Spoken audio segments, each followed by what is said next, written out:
Welcome back to The Urban Monk. I'm happy to be in studio with a real person, hanging out, talking about politics, local politics, how you could get involved, and also, what is needed to get involved in politics and actually make change.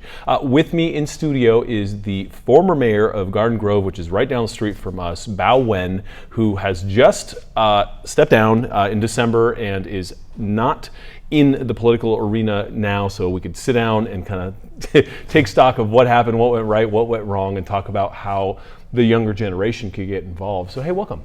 Thank you. Thanks, Pedro. It's a pleasure to be here. It's great to have you here. It's what's funny is the first time you were here visiting, you saw the Tibetan mandala behind you, and you're like, "This thing is not facing the right direction." I'm like, "How do you know about that?" So you did Tibetan studies. That's right, in Colorado at Naropa University after UC Irvine. So what an interesting place to go. Beautiful. It's all over that town. If you've ever been to Boulder, like obviously if you've ever been to Boulder, it's all over. It's like this university of Tibetan Buddhist studies. Right. Yeah, very cool. So you became mayor of a pretty large city. How many people in Garden Grove? It's about 180,000 people. That's a lot of people.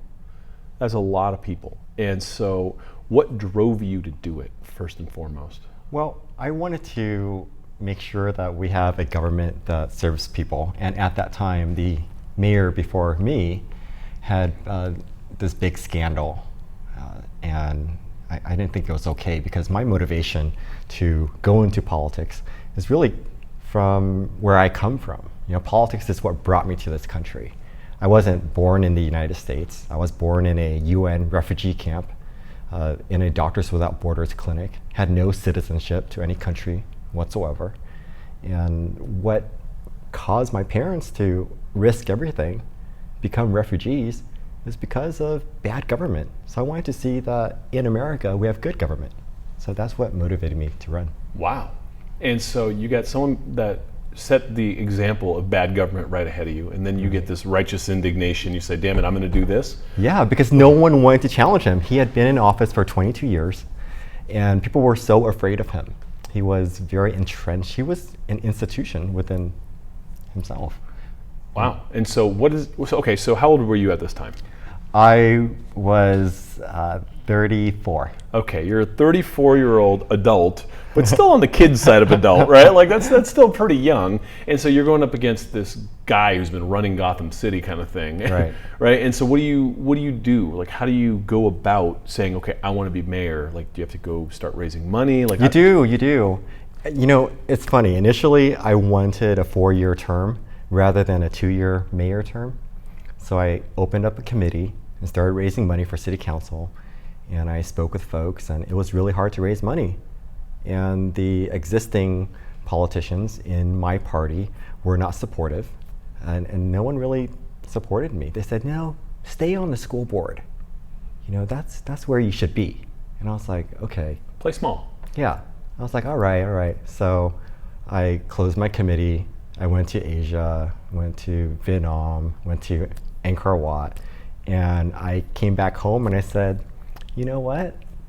I'm just gonna run for mayor. And it shocked people, and I had to strategize on when and how to get in and on the ballot, because politics is very much identity politics too. So I got in, and I made sure that I was the only real opponent to this guy, and I worked hard, built the relationships, raised money, hustled, because when I remember getting attacked during the campaign, and I had to pick up the phone and call my friends and say, hey, can you give me $1,000? I need to respond to this. And I literally ran around collecting checks, and then sent it to my treasurer, and then helped design the piece and push it out. And fought your way up. And then so did you win by, what kind of margin did you win by? Was it a tight race? I won by 15 votes. Come on. I did. In a city of 180,000? Yeah. Oh, that's great. And there was a recount, so I won twice. Nice. Yeah. So someone who was, so you were on the school board, so this wasn't your first step into politics, but you had just kind of gotten into politics. Right. So I started as a community organizer. I was inspired by Barack Obama, and his story. And when he was running in 2008, Sarah Palin said, "What is a community organizer anyway?" So I said, hey, well, I'll look it up. And I found that there was a community organizing organization right here in Orange County with the same roots or lineage of Barack Obama and Saul Alinsky and of liberal progressive politics in Orange County. And I got the job and I cut my teeth there, changed policy in Orange County, secured a senior transportation program of about nearly $500,000 for my city. And I felt that I could do it. You know, it's possible when people come together and they want to see policy change, and it can happen. It's funny because this last election, there was this, there's the big brown book. And so you're looking at it and, I'm trying to be a good citizen. So I'm like reading up on stuff and on half of them, I'm scratching my head saying, who the hell wrote this ballot thing anyways? Like, what is this? And who decided that this was going to be something that I have to vote on right now? And so someone did it. Right. A person or a group of people are involved in politics and they're doing it. Yeah. And so it's the same kind of energy, right? Right. But that is a little bit different at a local level as opposed to a statewide ballot measure. That's a lot of money. Bigger. Yeah. How much money did it take to raise to like fight this fight out of curiosity? Like people think it's so cost prohibitive. For my mayoral race, I personally raised about $100,000, but that doesn't count, the folks that helped in what we call independent expenditures, and it's uncoordinated with the candidate. So folks did their own mailing and their own field work, while my campaign, focused on our strategy. So it's probably much more than that if you count all the other things that were done. All the energy that went into it. In addition to, and money. Yeah. In addition to what I had to do. So you have, you become mayor, and you were mayor for 4 years? 2 years. You became a 2-year mayor. Okay. And so you go into this, and then at some point you drop this kind of bomb that you're openly gay. Right. In a culture, at least, that's not supportive of that. Right. And so what the hell was that like?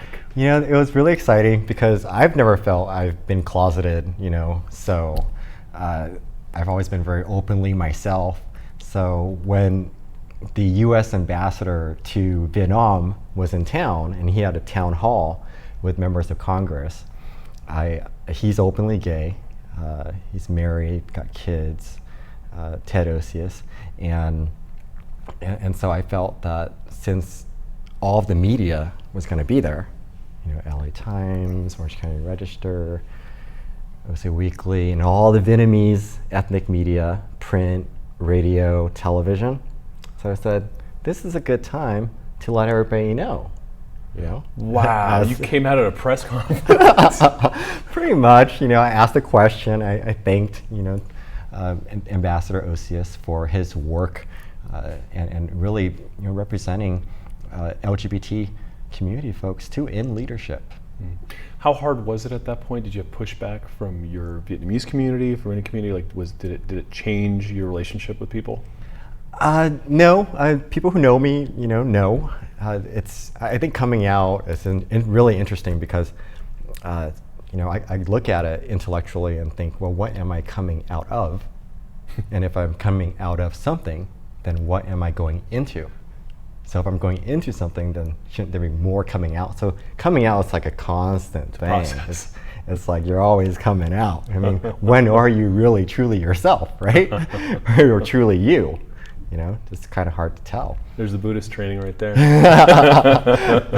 But it was challenging because there were some folks, I had already known actually, that there were folks out there who didn't like me being an elected official and who I am. So they went around and told folks that, hey, Bao's gay. And that's supposed to hurt me somehow. And it got back to me and I said, so what? And later on I found out that some folks felt that in the Vietnamese community that it was too much, that they had to have an emergency meeting. I don't know what came about. They had an emergency meeting over so you funny. being gay? Yeah, right? Isn't that hilarious? So I thought it was really funny. But if you look at how the community has progressed, particularly on the issue of LGBT equality. Just I think a couple years before that, the LGBT folks who were marching in the Vietnamese New Year parade had been barred from marching in the parade, I forget, just a few years ago. And when I was on a school board, I led the protest from the school board, and we had boycotted the parade because they barred LGBT folks from marching in there. And the year after that, they were able to be in the parade again, which is really important. So, change can happen pretty rapidly, but I think what's really important is the human-to-human connection, so people know what is a gay person. I mean, you're interacting with one or more probably every day, Right. So Right. they're human Surprise! beings. Yeah, surprise. They're amongst us, and they're in our families.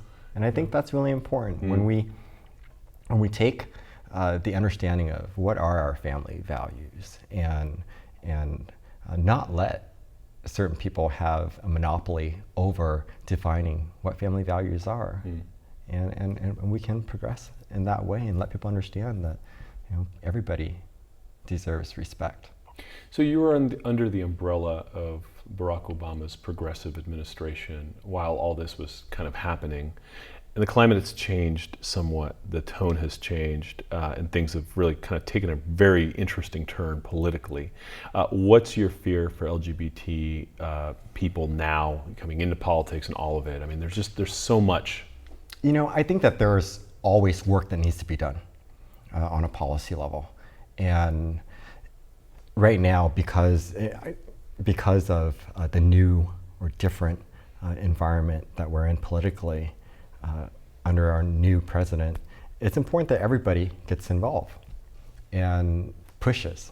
I mean, it's, the strange thing is sometimes it's these kinds of events that galvanize and unite people. And we can make a lot of gains as well. So I know it's quite depressing to see that, hey, we didn't have our choice, but we have each other. And now it's clearer that we have each other more than ever. What's funny is you look at some of the membership and the dues and just money raised by, say, like the ACLU and a bunch of these different. Right. There's so much money going into civil liberties now. There's so much money being kind of earmarked for people to protect these rights, these liberties, right? And so it's funny, the word liberty is something that everyone fights over, and like so the right thinks that they're the patriots, right? And the left thinks that they're obviously the patriots. And so all these words that the founding fathers had, everyone's fighting over saying who's the right thing. And somewhere in the middle is probably, reality, right? And so politics is so damn polarizing. How effective is it? Like for me, I just want to see trees in the future. I want to see clean oceans. I want to protect civil liberties. There's a lot of things, personally that, I would want for my children's children and the future of the planet. Right. A lot of people in my generation and the millennials behind me have kind of given up on politics. How much hope is there? How ugly was it? First of all, I don't blame folks for giving up on politics. It's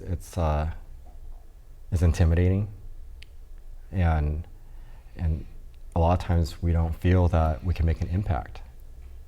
But I can say that we can make an impact, a huge impact. I was organizing senior citizens in Garden Grove when I was a community organizer. It was a group of just about 5 of us. And we created a huge policy change. So I think it's definitely possible. And I think start local. People say all politics are local, and there's a lot of truth in that. You got to build the relationships. One of the key principles I learned from being a PICO community organizer is that power is in the relationship. So we have that already, but how do we deepen that? And a lot of that is listening and identifying what our values are, and how do we translate that to what we desire in policy, which is, in the public sphere. So, but it's so out of reach, right? Like you have the politicians over there and you have the civilians over here, and people just have it like you crossed that over. You went into the school board, you did the community stuff, then you went to the school board, and you're like, then you go off on your walkabout and you're just like, screw it, I'm just gonna be the mayor, right? And so you took that leap of faith, but a lot of people don't even see that they could get involved on that level. So if I'm just like, in my hometown going, I don't like something I see, what are my first few steps to really get things moving? Well, talk to your family first. I think having your family support is really key. I think growing up in a big family helped train me to be engaged in the community and then be engaged politically. I think being involved in your local PTA, your local service organizations, that's all very important. And I think at some point you'll see that you can impact policy by running for office, whether you win or not. So do it and run. And it's a test. It's a challenge, and you really grow from it. How much exposure do you get on that pulpit, like while you're campaigning and canvassing? Like, do people show up? Is there, some sort of radio broadcast? Like, how are you getting your voice heard? Because I guess we're gonna talk about money in a minute. Yeah, I was just gonna say, voice, that's money. Yeah, it's money. It's money. Quite frankly, it's money. And even a grassroots effort, it involves a lot of money. So you got to go to friends and family, sympathetic people. First people you go to. Friends and family. Yeah. And then you basically say, open up your checkbook, I want to do this. And there's obviously no return on investment other than someone who has, kind of shared ethos. Right. Well, that's your love money. So even if they don't have, shared political and shared politics, affinity, they would donate and give.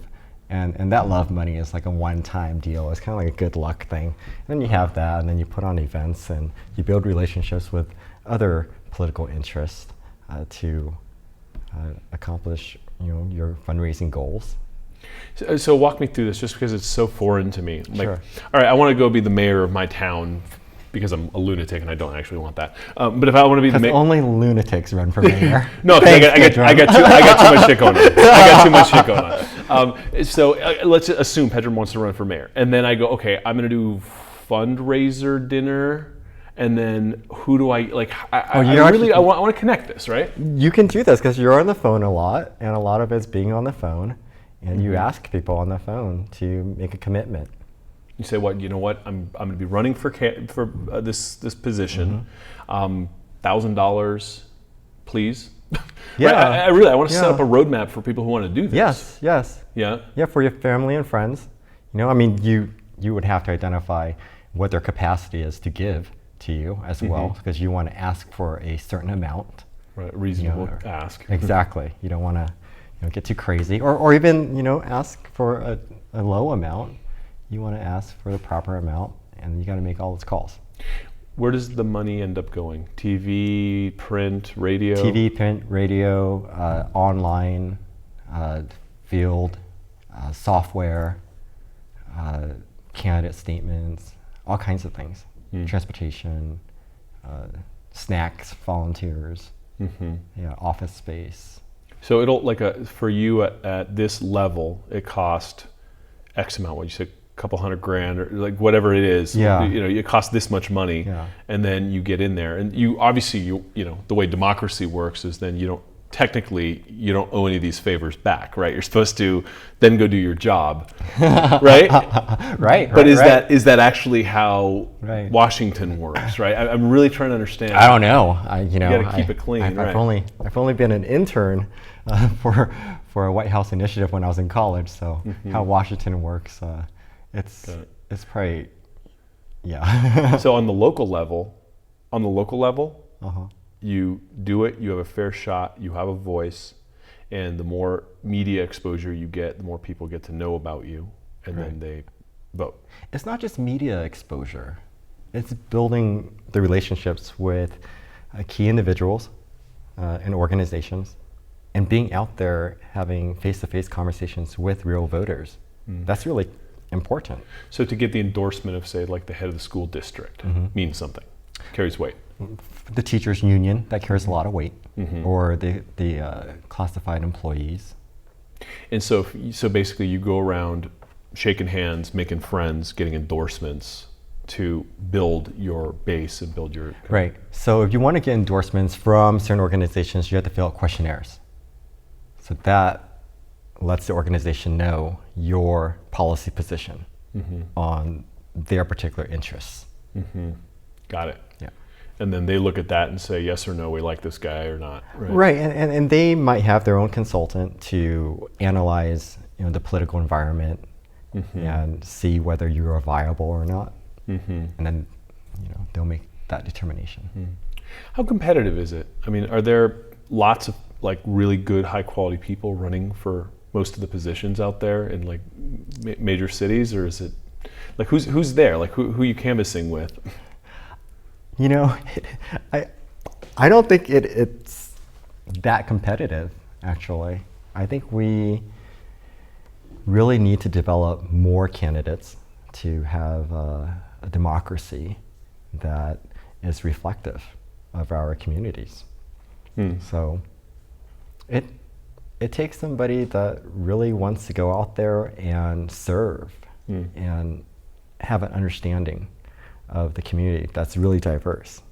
Because you're in a unique position as a candidate as well. Because you're going to everybody. People are telling you what they care about. And you have this bird's eye perspective that most people just don't. So I think you just got to have that drive. What did you try to do, and what happened, and what got stonewalled? What would you have liked to have happened in your 2 years? As mayor? As mayor. Well, I accomplished a lot as mayor in my 2 years. Let's hear it. Yeah. I led the transition. I led the transition in city leadership, executive level leadership, the city manager. So I led the transition with hiring the interim city manager, and then also setting the criteria and leading the search and the recruitment and the hiring of the permanent city manager who's there now. So how does that affect me as a citizen in the city? It does, because that's like the CEO of a city. City manager is a CEO of a city. That's right. And so what does the city manager do? The city Basically runs all the operations of the city? That's right. Or That's calls right. the shots, really. He's not the COO, right? Well, the CEO, or let's call him the city manager. Okay. Because it's different than a business or private entity. So the city manager is in charge of implementing the policies of the city council. So, and that means making sure that the budget has oversight as well, and all the operations, and also leading a team of executive leaders. So city directors of public works, community services, the police chief, the fire chief, etc. So you got to orchestrate all that, make sure everyone does their jobs, follow the will of the people through the city council, and then go and execute and actually make sure the city runs. That's right. So you brought a city manager, you transitioned a new city manager in. That's right. Cool. What else? So I led that transition very smoothly. Also held the city accountable for the issues that were there from the previous mayor. Okay, so the thing that you were pissed about, you came in and started to clean up and fix. That's right. And you feel good about the changes you were able to make. I do, because there are lasting changes. Great. And we restored the public confidence in the city, which is really important. Great. So in addition to that, I also invited His Holiness the Dalai Lama to our city, and he celebrated his birthday with our city as well. And we declared Garden Grove a city of compassion. And I presented him the key to the city, and he gave us a little talk. It was very inspiring. And that sets the tone for what we do in the city, to say that we're a city of compassion. And we're such a diverse city. We have diversity, not just ethnically, racially, but also religiously, age, etc.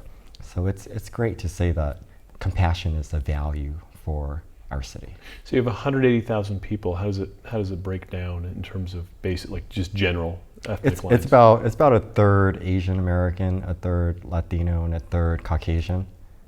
We also have the Christ Cathedral in our city, which is, I believe it's the largest Roman Catholic facility outside the Vatican in Garden Grove. We also Really?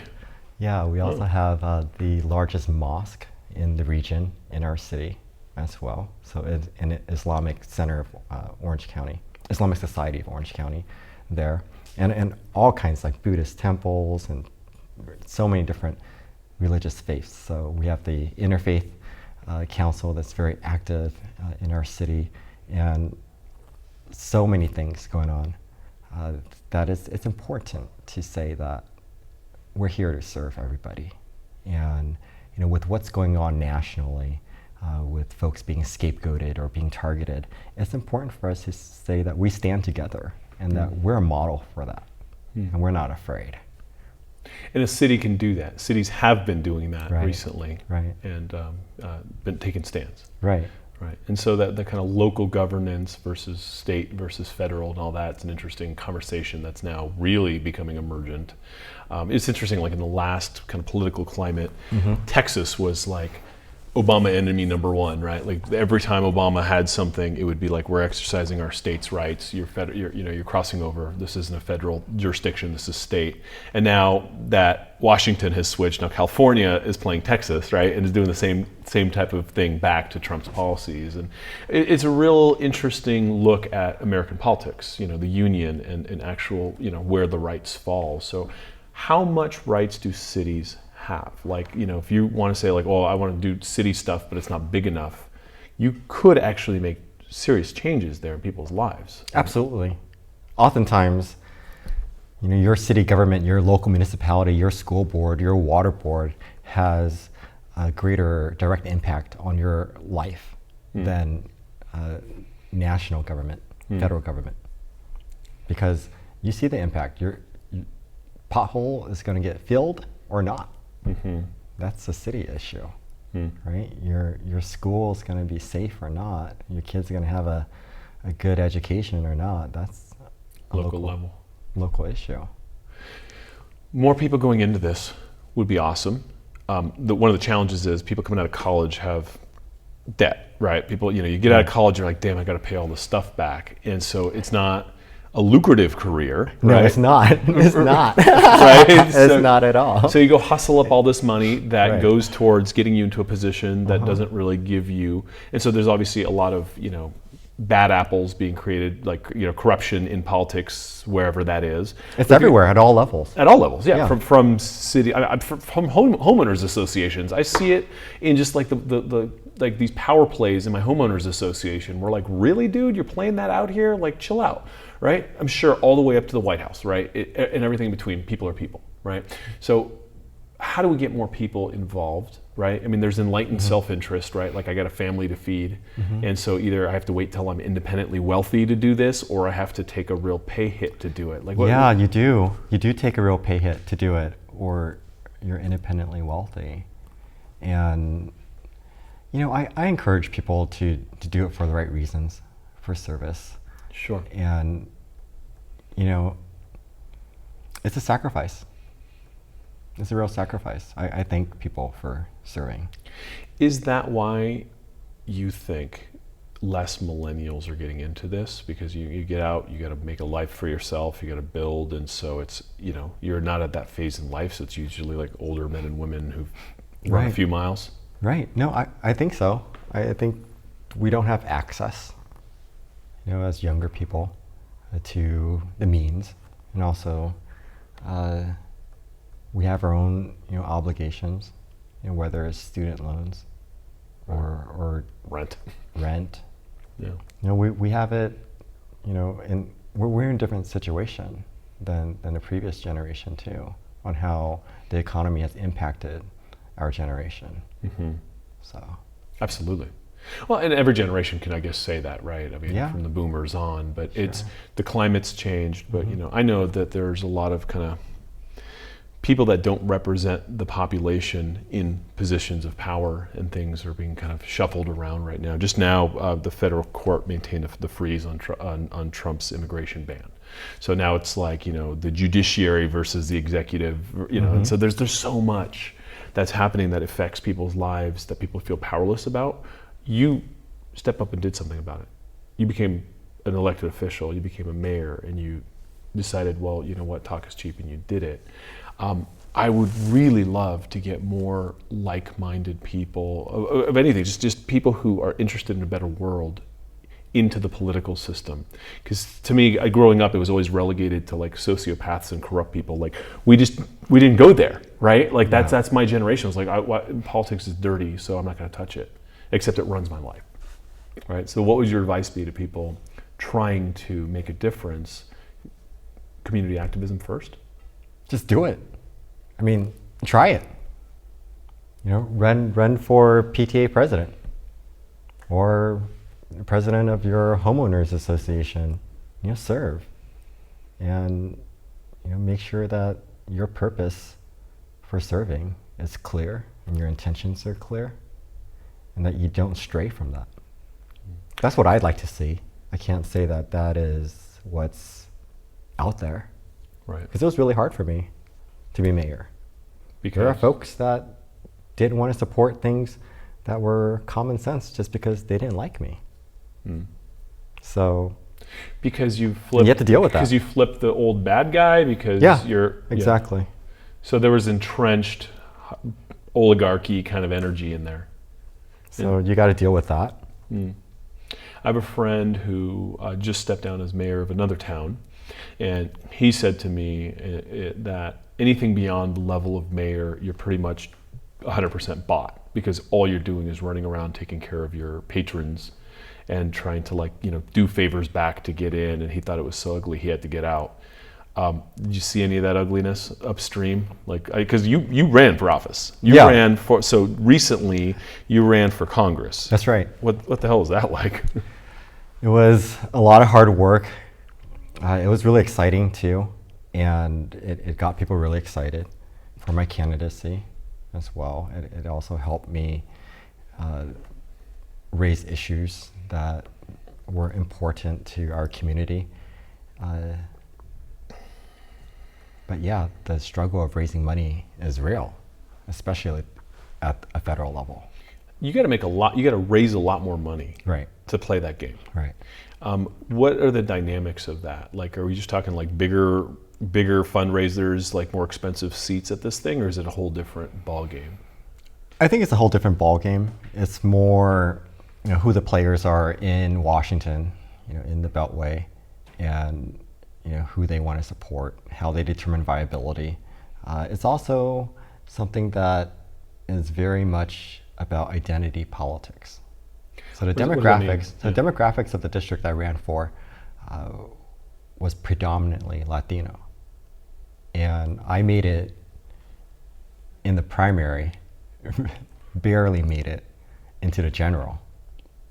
So you're on ballot. I placed second in the primary. I was on the ballot for the general in November, and I barely made it in. And the person who was the front runner is a Latino person, candidate, former state senator.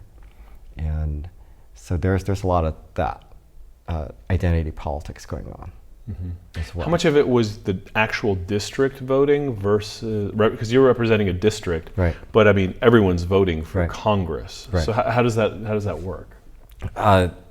People that live in the district that you're running for get to vote, for in that race that you're running for. So, I'm not a Latino, and it's hard for me to raise enough money when there's someone so entrenched and established who has the Spanish surname, and to let voters know how we differ, because that requires so much money to send mail home and buy radio ads and newspaper, and your name isn't stacked, in your favor. Your face isn't stacked in your face. No. Just got it. So, and you could have waited. So, if you had a more Vietnamese district come up, down the line? Would that make sense? Like, Possibly. You know, I represent a different generation in the Vietnamese American community as well. I'm a liberal Democrat, and a lot of folks in the older generation are more conservative, and they vote Republican. And when I ran for mayor, folks attacked me and called me a commie. My opponent called me a commie, and it still happens, huh? it still happens, but it's really insulting because I was born in a refugee camp because we couldn't Running live from the commies. running for the commies. So it's kind of Right. like what people are saying about the refugees today, Right. you know? So not very cool. It was funny, as we had a guest on the show talking about the history of marijuana and how it was called marijuana because in the 1920s there was the same type of galvanized nationalism happening, and they needed an enemy, so they said it was the Mexican immigrants that were going to come in and rape your wife and children and like take everything. So they took cannabis and they relabeled it marijuana to make it sound more Hispanic and demonize it, and started a drug war just to shift and get the votes and, you know, the power structure that they had. And so we're in an interesting climate, but simultaneously, like, okay, so we're in California, and you know, Trump takes the election, and so now we have a conservative president, but then all of a sudden marijuana has become legalized for recreational use in this state. Right. And so it's like this kind of pendulum is opposite swinging for different issues all over the place. I know you've gotten involved in some marijuana politics, or cannabis politics, let's Right, call right. it. What's that like? Like, what does that world look like? You know, when I was mayor of Garden Grove, we had to address the issue of these dispensaries that were operating without a license in our city, and we didn't have a regulatory structure for these businesses. So I wanted our city to implement regulations to improve public safety, to make sure that, you know, it stays out of the hands of kids and those who should not have access to it. So I was moving forward with that, and then, you know, things changed on the council and it got shut down. People didn't want to move forward with that. And so what, they just locked it down and said, we don't want this in our city? They or- voted to stop the task force that I was heading, and they said, we want to keep the ban. So Man, no dispensaries in our town. no dispensaries, no cultivation, no anything. We don't want to touch it. So Yeah. cities in these states that have voted, or let's just talk about California. Yeah. 'Cause, yeah. So in California, a city can say, not in our house, Right, right. which means you could recreationally use marijuana, but you can't sell it because you don't have a permit to sell it. Right, with basically. Prop 64, it's decriminalized. Mm-hmm. So there's that for people who consume it, you know, in their home. That's their right. And for folks who want to do business and sell medical marijuana or recreation in January 2018, if cities do not grant you the license, then you don't have the right to do that, and you would be operating illegally. Got it. So to me, that would create a black market, as it has, and we've seen that. And Which it is not taxable. and it's not taxable, and it, you know, creates all kinds of troubles in the community, in the neighborhoods, you know, for the city. And it's a cat and mouse game with the cops and these unlicensed operators. So that's why I think it's so important to regulate, because we see how the regulation of alcohol has really made it more difficult for minors to get their hands on that controlled substance. So I think it's really important that we have sensible policies on medical cannabis and recreational cannabis. Colorado has been at this a little longer. From what I've seen, the data is pretty solid on, you know, use in teens hasn't really gone up, like violent crime hasn't gone up. There's money coming in, there's tax dollars that are actually starting to flow. I mean, you've been looking at this closer than I have. How rosy is it? Well, I think, you know, we can learn a lot from other states that have done it before we did. You know, I think it's overall a thing that local governments should regulate, because you got to have some kinds of controls in place. Otherwise, you're not really helping. You're not really addressing the issue. Mm-hmm. If you say, okay, I think it's evil, we should just have a full ban on it, then that's not being open to how policies in other cities or states have been successful. Mm-hmm. And also, if you continue to study the data on those who use cannabis medicinally or not, we see that there is a drop in the usage of prescription drugs as well, especially opiates. Mm-hmm. And those are the drugs that have caused a lot of death in America, a lot of ODs. We don't see that with cannabis. So I think it's really important when we see that there are veterans out there who use cannabis to treat their PTSD and other issues. We see that there are kids with seizures, folks with severe Parkinson's, all sorts of ailments. So whether we want to say it's okay for us as an individual or one as an individual to use or consume, I don't think it's very American to tell other people that they shouldn't have access and safe access to what alleviates their pains and conditions, medical conditions. Well, that's kind of the tip of the spear of this whole movement, really, was the medical benefits that really started to kind of outweigh the costs of whatever, were perceived as the challenges with this.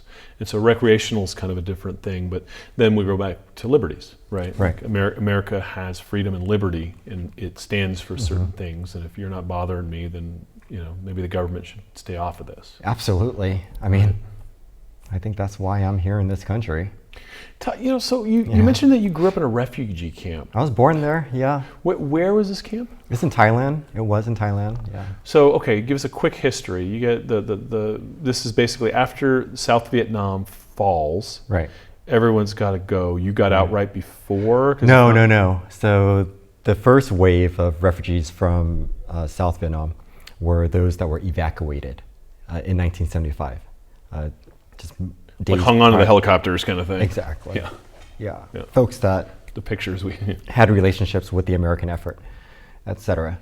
And then the second wave were boat people, and we were boat people. Well, technically I was a boat fetus because my mom was 8 months pregnant with me in the womb when they escaped in the middle of the night. How long was the new regime in place? 5 years, 1980. Okay, so they're solidly under communist rule at this point. Yeah. And they said, we got to get the hell out. Right. So... And it's bad enough to put an 8-month pregnant woman on a boat. Knowing that half the people who had escaped by boat didn't make it. And we almost didn't make it, actually. Even we were hijacked by pirates multiple times on the way to Thailand. And when we saw land, we noticed that there were people on shore holding weapons and guns and knives. Bandits or like law? Bandits. And not letting us land. So it was at that moment that the people on the boat, they thought about breaking the boat apart and drowning rather than being killed. And they were really freaked out. They didn't have anything. They were tired. They were sick and starving and thirsty. And at that moment, while the sun was going down, these Buddhist monks who had a temple nearby, they saw what was going on. They came down and made a human chain out into the water and pulled our boat in and protected us and gave us refuge in their temple the first night. Come on. So. Wow. And the bandits just like backed off? Well, Buddhist monks in Thailand are, highly revered. So they're the untouchable. Yeah. So you get human chained by Buddhist monks, compassion, onto the shore. You go into this thing for the first night, and then there's some sort of through And in the line. morning, we were processed into the refugee camp. And then a month later, I was born. Refugee camp is in Thailand. Yep. Established by the UN? Right. Okay, so you're born in a refugee camp. What At was a that? Doctors Without Borders clinic. So my birth certificate is this small. It's handwritten in French, Médecins Sans Frontières. And yeah. How long were you there? My family was there for 4 months. I was there for 3 months, outside of the womb. Right. And then at that point, you get transferred to? We took a Pan Am flight to New York. We were processed there, and then we were settled in Nashville, Tennessee. Then when I was about 4 or so, we took a Greyhound out to California. And so that's it. You have any brothers or sisters? You say you Yeah, have a big family? yeah. 2 of my sisters were left behind with relatives. In the old country. Got it. And then they met up with us 5 years later. So I remember the day when they came over and meeting them for the first time. How'd they get out? By boat as well. Same thing? Yeah. Wow. Yeah, I don't think the boat people, that wave ended until maybe even the early 90s. So it was just like a underground railroad of refugees kind of thing? Yeah, exactly. Wow. Exactly. Coyotes and all that. Yeah. Yeah. And so you now were the mayor of an American town. So it's like the ultimate story of like refugees and race and you know, all the global problems kind of splashing on the beach of America and what that looks like. And so here you are giving back, trying to make this a better place and fighting corruption. Well, giving back and also not forgetting where I come from and seeing how today's current events are directly related to what brought me here, my family here, and to really honor those sacrifices of not just my parents' sacrifices, but all those that have sacrificed their lives at times to make what America is today. And you know, I recognize that so many other folks have fought for the liberties that I have today. You know, and fact of the matter is, when the Vietnamese refugees were being considered for resettlement or taken in to the United States, a lot of folks said, we don't want them. There could be commies there. Our enemy lies amongst those refugees. And I'm very grateful to President Carter as well for accepting more refugees at the time, even though in that climate in America, the Vietnamese refugees were looked at in very negative light, and I believe it was worse than how we view Syrian refugees today. So it's important for folks like me or other Vietnamese Americans to share their stories and to voice their solidarity with other refugees. And these are people who have been victims of terrorism. Horrible, horrible crimes. And you know, it's a part of who we are as a country. You know, I don't see my parents boarding a boat and setting sail much different than what the English did to escape a tyrannical king. And when you look at the founding fathers of this country, they fought and bled for liberty and some really, really amazing things that still stand today. And this is where things get really cloudy, because I've had a lot of conversations with people on the right red side, right? And I get it, man. I totally get. I mean, their ancestors bled for the liberties, and they are seeing the deterioration of what's great about this country. But the political climate is demonizing people and creating enemies out of things that I think is really confusing the matters. Because you're a liberal, yeah, right? Yes. Talking about America and its liberties and what's so great about America. This doesn't sound any different than a conversation I had at a gun store 2 months ago with a guy with a big mustache, right? So it's like we're not that far apart on this, right? We're not. And I get that idea of, you know, wanting to protect the Second Amendment. I get that idea because people were afraid of tyranny, of government going bad. Government was bad before. That's why they left. Exactly. So I get it. I get that's why that's in our Constitution. But I think we have a different structure today. And what gun, I guess, advocates are are wanting is beyond the imagination of what our founding fathers have put into the Constitution. So, I mean, how much time does it take to make your musket, pack your gunpowder in, and I don't think they had in mind that people should have rights to automatic assault rifles. I don't think that's what our founders had in mind. I think having checks to make sure that our government does not abuse its power is really important. Does that involve guns today?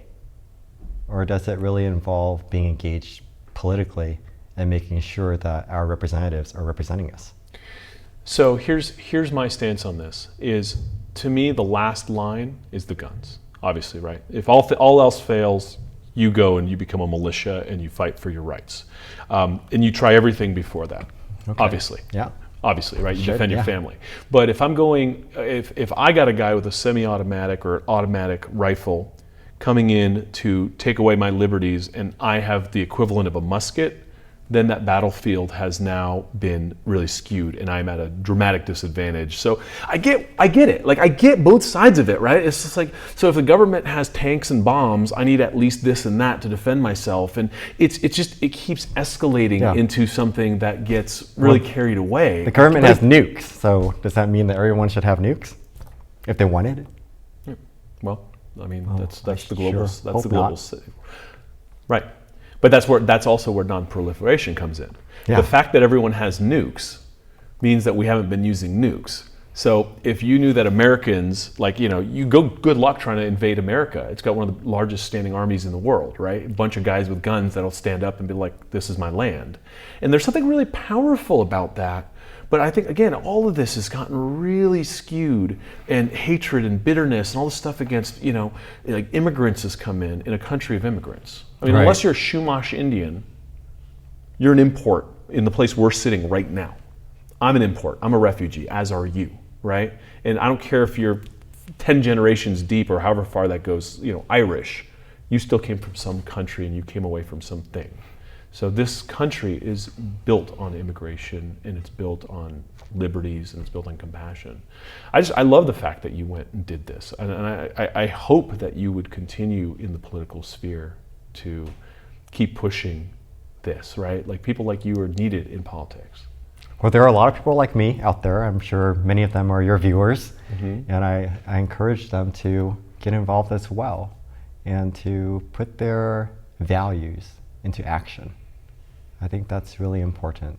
And that's really the take-home message, really, is take your values, get involved locally, step up. If not you, then why not? Then whom? Really, if not you, then whom? You got to do it. You got to step up and step into it. So I look forward to watching your career and supporting what you're doing. And I thank you for sharing. Thank you, Pedram. Great. Let me know what you think. I'll see you in the next show. Dr. Pedram Shojai, the Urban Monk.